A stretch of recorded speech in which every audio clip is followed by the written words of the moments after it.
ត្រង់នេះសបោតលងបងប្អូនខ្ញុំអត់ស្គាល់តលងព្រៃណានេះណាគេខ្ញុំធ្លាប់ហូបប៉ុន្តែអត់ស្គាល់តលងនេះទេមើលដុះណាស្អាតណាស់មើលឡើងពេញមើលនេះពេញព្រៃឡើងណាអានេះដើមទុយមានដើមធំជាមួយខ្ញុំថតឲ្យមើលខ្លះដើមប៉ុណ្ណាណៃ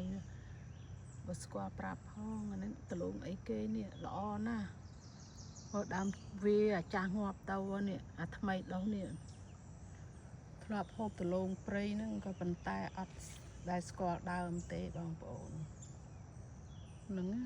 ធ្លាប់ហូបប៉ុន្តែអត់ដែលជីកខ្លួនឯងអត់មើលល្អណាស់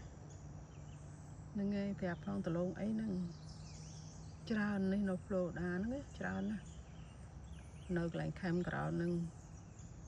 ណាស្នាផកខេមក្រៅហ្នឹងសបោ